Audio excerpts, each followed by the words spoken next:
Okay, let's dive in. We've got this new Benediction album, and one description is pretty vivid, says it smells like fresh death. Huh. Yeah, that definitely paints a picture. Classic death metal band quote right there. Right, from a band sworn to spread death metal since '89. So yeah, today we're digging into Ravage of Empires. Their ninth full length, and it follows Scriptures, which was, what, 5 years ago now? Exactly. Yeah. That was seen as their big comeback album. So yeah, this new one, Ravage of Empires, definitely highly anticipated. Yeah, and that anticipation, it's not just about how long they've been around. It feels like genuine excitement. People waiting to see if they can really cement their place again, after that gaps in Scripture. Totally. So what we want to do here is give you the fast track, the essential insights, cut through the noise, basically, get you the key characteristics, the sound, the impact. Without getting bogged down. Yeah, exactly. So our mission, really, is to figure out what makes this album stand out, for Benediction's history and for death metal overall. And we're basing this on the early reactions, descriptions, reviews, looking at the sound, the tracks, how the band's performing now. Right. And context-wise, we're talking British old-school death metal here, a band with a serious legacy. Absolutely. And that term, old-school death metal, it means raw guitars, guttural vocals, and the British scene always had its own, particular intensity. So Ravage of Empires isn't just another album drop. It's kind of a statement. Yeah, definitely feels that way. It's about their ongoing presence. Okay, so the sound itself, like we said, British old-school death metal, no surprises there, really. Well, true to form. And one thing that jumps out is apparently the themes and the artwork are pretty similar to Scriptures. Ah, okay, so they're keeping that consistency. Seems like it. Maybe a deliberate continuation of that comeback era's aesthetic. Could be. That consistency can be good for the fan base, shows a clear vision. Yeah. And the core sound elements being highlighted are, well, classic Benediction, relentless riffing, hammering drum work, and Dave Ingram's devilish voice. Can't have Benediction without those, really. Those are the fundamentals. Absolutely. And it's not just aggression, is it? There's talk about the texture. Texture? How so? Thick-sounding guitars. The production apparently brings their signature heft to life. Ah, right. That really heavy-weighted guitar sound, almost like a physical presence. Exactly. That crushing feel they're known for. Yeah. Sounds, well, substantial. Yeah, that thick tone is definitely a hallmark, gives it that weight. And they also mentioned the signature mid-tempo stomp. Oh, yeah. That kind of deliberate, heavy groove. It's not all blast beats. There's that powerful rhythm that just gets you moving, Right, the headbanging foundation. So, aggression, but also that groove. Precisely. Okay, now this bit caught my eye. They're saying there are even some, thrash metal elements in there. Oh, interesting. Where did they mention that? Specifically citing the track In the Dread of the Night. Huh. Okay, blending thrash and death. I mean, it's happened before, often makes things more direct, maybe more aggressive in a different way. Yeah, faster maybe? Could be. It makes you wonder, though, how well they blend it, Does it still sound like Benediction?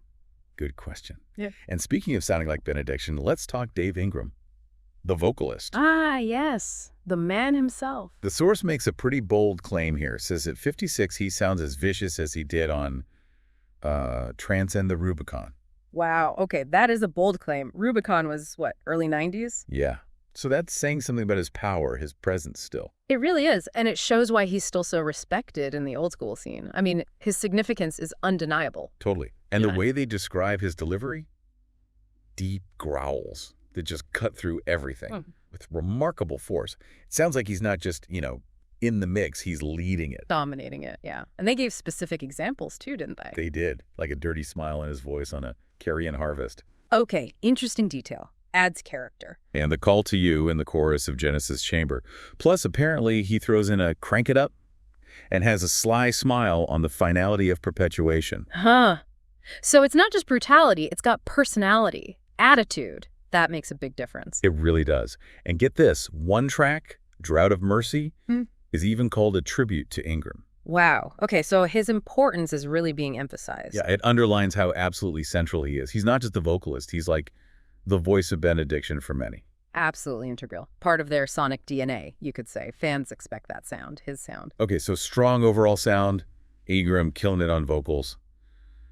Let's get into the songs themselves, the structures, the highlights. Right, because aggression is one thing, but good songs are what make you come back. Exactly. And the source emphasizes that the quality really comes from the structure of the songs. That's key. Good songwriting. So what tracks stood out in the descriptions? Okay, so A Carrion Harvest apparently has riffs that hint back to old Benediction. Nice. A nod to the longtime fans. Yeah. Then there's Beyond the Veil of Greymare, described as having fast riffs, harmonious progression, and they even compare it to Slayer. Whoa, Slayer. That's high praise. What makes them say Slayer, you think?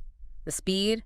The riffs? It wasn't super specific. Maybe the intensity combined with some of that melodic sense within the chaos. Yeah. Hard to say without hearing it. Sure. Okay, what else? Genesis Chamber sounds interesting. Starts melodic, then has these death metal sirens. Death metal sirens, okay. Before it shifts to a slower tempo with memorable drums and that Ingram chorus we mentioned. Sounds dynamic. Yeah, like it has distinct sections, shifts in mood, then there's Deviant Spine. Yep, that one sounds more straightforward. Mid-tempo, built on a main riff, high-energy drums. Perfect for the pit, apparently. A proper banger, then. Classic death metal. Seems like it. And Engines of War is flagged for those thrash riffs again. Made for headbanging. So that thrash element pops up more than once. It's definitely a deliberate choice, then. Yeah, looks like it. It feels like they're varying the attack across the album. Good. And the second half, anything stand out there? Yeah, the finality of Perpetuation is mentioned as being fast, energetic, again with Ingram adding that enthusiastic edge. You're keeping the energy up. Definitely. Yeah. And then there's Crawling Over Corpses. This one sounds cool. 90s-inspired structure. Oh, okay. With very crushing guitars. Yeah. And somehow balance a modern sound with that classic feel. Ooh, that balance is tricky but rewarding when done right. Could be a sweet spot for a lot of fans. I think so. And then in The Dread of the Night comes up again, the thrash death blend guitar solo, crushing power. Right. So side B sounds like it might be particularly strong. The reviewers seem to like it. Yeah, they highlighted Crawling Over Corpses, and in The Dread of the Night specifically, mentioned their slow-tempo grooves and this crushing, almost hypnotic weight. Hypnotic weight. I like the sound of that. A different kind of heavy. Slower, groovier. Exactly. Then there's Psycho Sister. Catchy riffs, but darker, more haunting apparently. Adds another flavor. Good variety. And the title track, Ravage of Empires, the song itself, described as catchy, groove-oriented, very much in the vein of Scriptures. Okay, so a clear link back to the previous album there. Good for fans who enjoyed that one. Right. Now, lineup changes happen, right? Part of a band's journey. Always. Who's new this time? They have a new bassist, Nick Sampson. He replaced Dan Bate, who had stepped back for family reasons. Ah, okay. That happens. How does it impact the sound, according to the reviews? Well, interestingly, the source really emphasizes that despite the change, the spirit and the way of doing things is still alive. That points to the core members, right? The founding guitarists. Exactly. Darren Brooks and Peter Rue. The reviewer actually praises their revitalized sound. Yeah. Says the riffs still reek of death and decay. Oh, love it. But they sound energized, fresh. That's great to hear. Maintaining the core sound, but keeping it vibrant. That's the goal, isn't it? Absolutely. Okay, just quickly on production and artwork. Right. Production gets high marks. Fantastic job bringing the signature sound to life.